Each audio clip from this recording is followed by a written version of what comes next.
are prevalent in all monotheistic religions today. Circumcision is a pagan ritual, marking males in a ceremonial fashion. Weddings are pagan by nature in the wearing of a ring, which symbolizes the ring of Saturn. Funerals follow the same pagan-derived ritual when a sacred geometrical tomb is placed over a grave to embody and immortalize the spirit. Baptism is a ritual to submerge a child in holy water to symbolize the renewal of life, just as rain replenishes the earth. The Holy Grail filled with wine is a representation of the blood that comes from the birth canal during menstruation, not the blood of Christ. This ritual was taken over by the patriarchal society. Males could not give life as women do, so to symbolize a male giving life was to draw blood, which could only be done by injury. In ancient Egypt, the goddess Isis was the personification of wisdom. Pharaoh Akhenaten changed the worship to himself as he proclaimed himself Amun-Re, the sun god. The word Amen at the end of a prayer spawned from the praise given to Amun-Re. From there, the Hebrews left Egypt and traveled north into the Middle East, where they encountered the Canaanites, who worshipped the god of Saturn, El. The merging of these three gods became the name of the land today, which is known as Isis, Re, El, or Israel. 98% of Judaism is based around the worship of Saturn. And the sacred day of worship is Saturday. The worship practice on Sunday is originated from the Egyptians who worshipped the sun god. Most people simply pass these things off and never question their origins, but this just scratches the surface of the pagan influence over the present day. It is not just found in religions. It is found right here in our own backyard.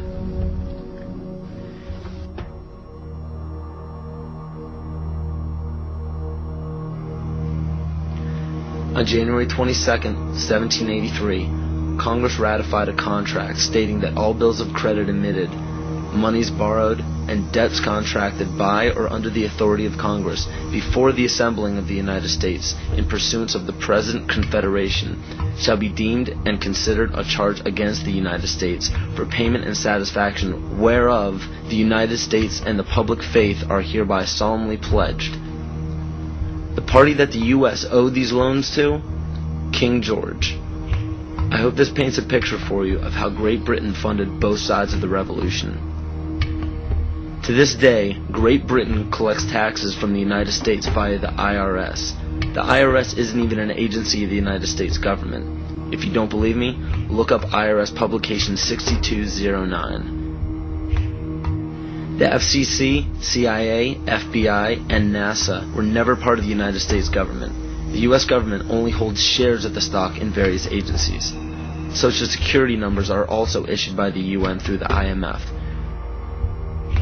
The Civil War, which lasted from 1861 to 1865, was also instigated by Amschel Rothschild to divide the United States and force it into debt with the central bank. The goal was to put the country of the U.S. back into the hands of Britain through huge loans taken out for munitions. To do this, it was crucial to put a controversial issue in limbo such as slavery. Knowing full well that the Declaration of Independence would create an uproar among southern states that depended heavily upon slave labor, it was signed in Philadelphia, Pennsylvania by 35 people, 33 of whom were Freemasons. John Brown was a Mason and a Rosicrucian who was brought to power by William Lloyd Garrison and Senator Charles Sumner, both descendants of the Illuminati bloodline. With the help of the New York Times, John Brown was built up to be a hero in the anti-slavery movement. Ulysses S. Grant, former president, was born Hiram S. Grant. This name was given to him by his father, Master Mason Jesse Root Grant. Jesse Root Grant worked for John Brown's father and then went on to work for E.A. Collins, one of the 13 Illuminati bloodlines. Ulysses S. Grant was brought to power rapidly with help from Collins. From April 1861 to May 1864, Grant went from the rank of private to commander-in-chief of the entire Union Army. Once Grant was appointed president, his cabinet consisted of 8 Freemasons, including Alphonso Taft, which was William Taft's father, who was also an ancestor of Bill Clinton.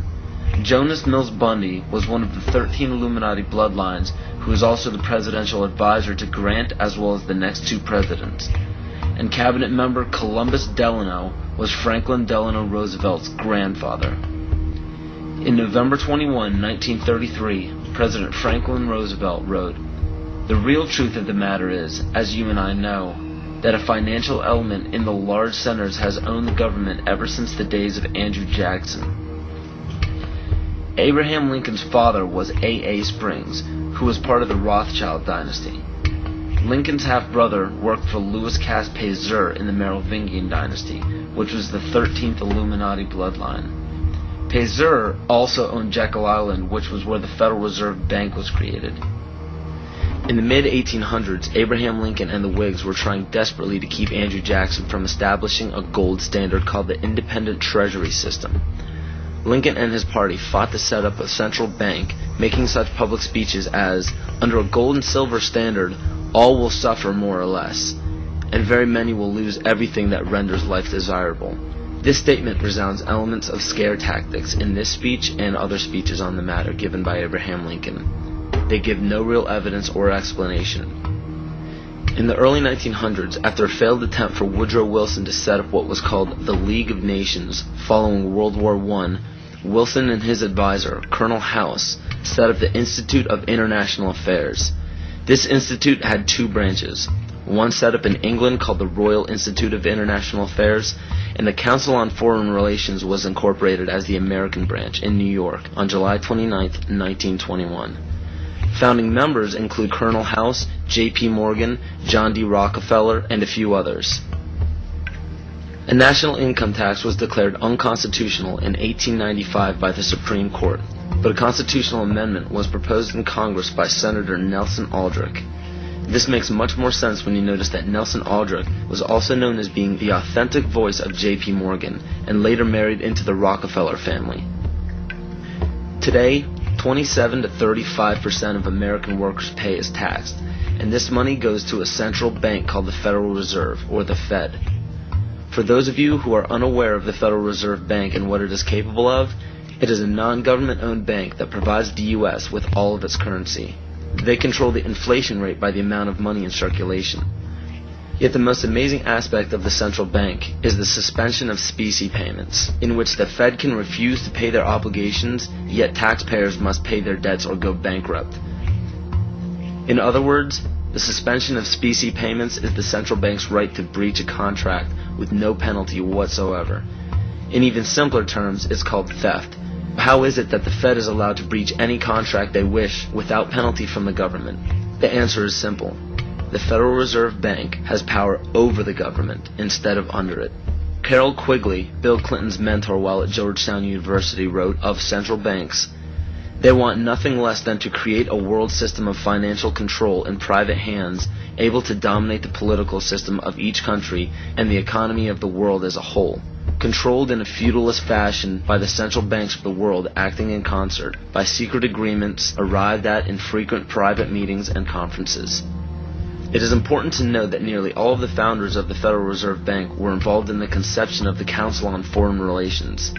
Since 1934, when the Fed was established, almost every United States Secretary of State, all Secretaries of War or Defense since Henry L. Stimson, almost every head of CIA since Allen Dulles, nearly all presidential candidates, Dwight D. Eisenhower, JFK, Richard Nixon, and Bill Clinton were members of the CFR.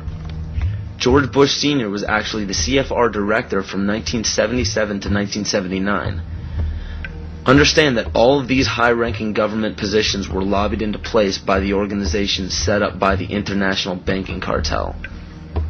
There are secret meetings held everywhere by many of the same members in the Trilateral Commission, the Bilderberg Group, the Club of Rome, the United